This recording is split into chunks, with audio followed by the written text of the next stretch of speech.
When I think about actions speaking louder than words, I think about a word that is a action word, and that is love. All right. All right. I think this is something that we talk about all the time. I love you. I got love for you. And we've all had experience with that.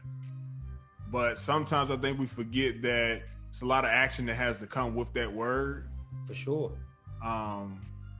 It's one thing to tell somebody that you love them, but when you can show that action with it, I think it means that much more. Mm-hmm. And just speaking from a fatherly standpoint, I feel like it is essential for our kids to see us express that love.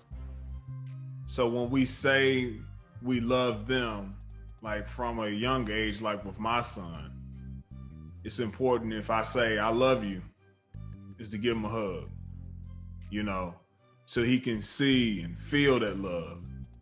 And then he also needs to see how I interact with his mother.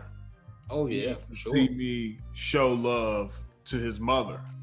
Because one day he's going to be older. He's going to have a wife, and he needs to know how to treat his wife. And then one day he's going to have kids. And he's going to revert back to how I treat him. And then also friends that we have and our other family that we have.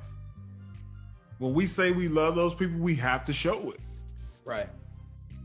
We have to show it. And we have to show our kids how they're supposed to act, how they're supposed to behave in those situations.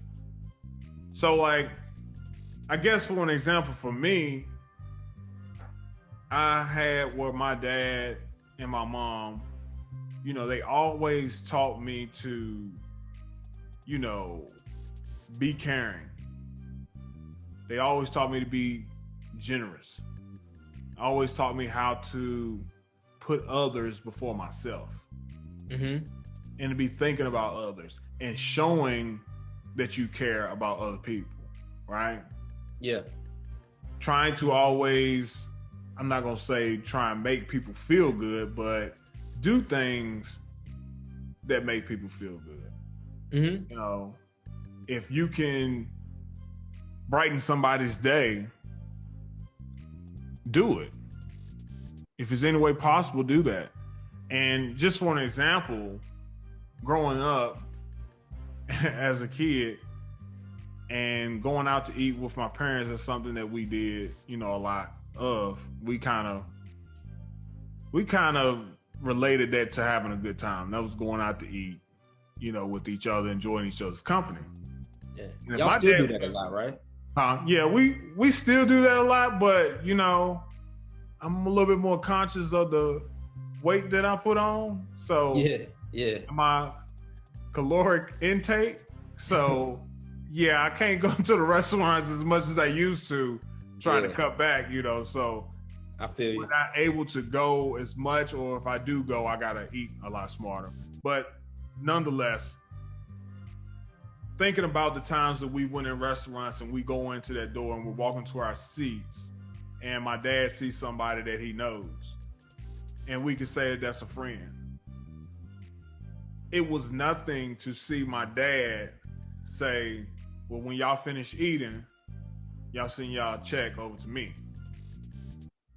And it wasn't a thing of trying to be this flashy or big shot or whatever, but it was just showing love to friends or family or whoever it was, because you do that, you pay for somebody's meal, more than likely that makes their day. Because if they're sitting down eating, they have all intentions on paying for that meal. Absolutely. Unless they're going to go to the back and start washing dishes. Yeah. But it was little things like that I saw growing up. It was like, man, like I want to do that when I get older. But it showed me like that's how you, if you're able to, that's how you can show people that you care about them or show love or make them feel good. And it's all about actions. So I can say I love you all day, but taking that action to take something that's valued in our lives, which is money, and taking that and taking care of somebody else's meal. It's almost like a pay it forward thing. Yeah. And I've seen myself do that. Very important. I've seen myself do that with friends. You know, let me take care of your dinner tonight or whatever. And it always makes me feel good. And we've talked about in previous episodes, making sure that even when you're in restaurants, making sure you tip very well.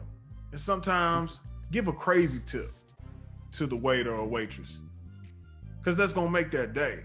You know what I'm saying? They could be having a rough day or whatever. And it even went down. I was younger. You know, I was the youngest of all my siblings. But like I told you, my nephew that I spent a lot of time with, that was really like a brother to me,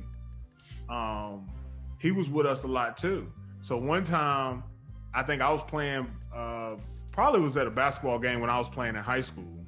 And I think my nephew was at the game or something like that. And my dad gave him some money to go get him something to eat. My dad probably gave him like $20 or something like that. So he ran off with his friends and went to go get food at the concession stand or whatever. So when he comes back, my dad's like, where's the money I gave you? Like, where the change at? He's like, I don't have any change. And he's like, but this the only food that you got, so where's the rest of the money at? And he was like, oh, I had my friends with me and I just paid for their food. So you see how those lessons are like taught? Yeah, yeah.